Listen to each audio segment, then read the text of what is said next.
Au nom d'Allah, le tout miséricordieux, le très miséricordieux. Sur quoi s'interrogent-ils mutuellement?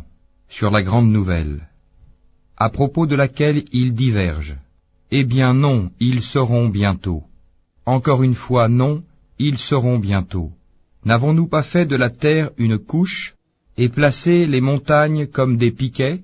Nous vous avons créé en couple, et désigné votre sommeil pour votre repos, et fait de la nuit un vêtement, et assigné le jour pour les affaires de la vie, et construit au-dessus de vous 7 cieux renforcés, et y avons placé une lampe, le soleil, très ardente, et fait descendre des nuées une eau abondante, pour faire pousser par elle grains et plantes, et jardins luxuriants.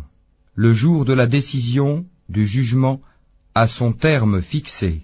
Le jour où l'on soufflera dans la trompe, vous viendrez par troupes, et le ciel sera ouvert et présentera des portes, et les montagnes seront mises en marche et deviendront un mirage. L'enfer demeure aux aguets, refuge pour les transgresseurs. Ils y demeureront pendant des siècles successifs.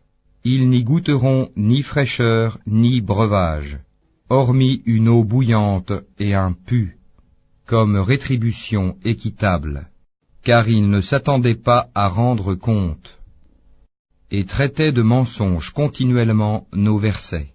Alors que nous avons dénombré toutes choses en écrit, goûtez donc, nous n'augmenterons pour vous que le châtiment. Pour les pieux, ce sera une réussite, jardins et vignes, et des belles aux seins arrondis, d'une égale jeunesse, et coupes débordantes. Ils n'y entendront ni futilité ni mensonge, à titre de récompense de ton Seigneur et à titre de don abondant, du Seigneur des cieux et de la terre, et de ce qui existe entre eux, le tout miséricordieux, ils n'osent nullement lui adresser la parole.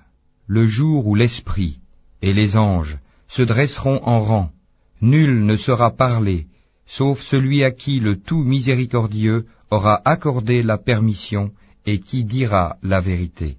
Ce jour-là est inéluctable. Que celui qui veut prenne donc refuge auprès de son Seigneur.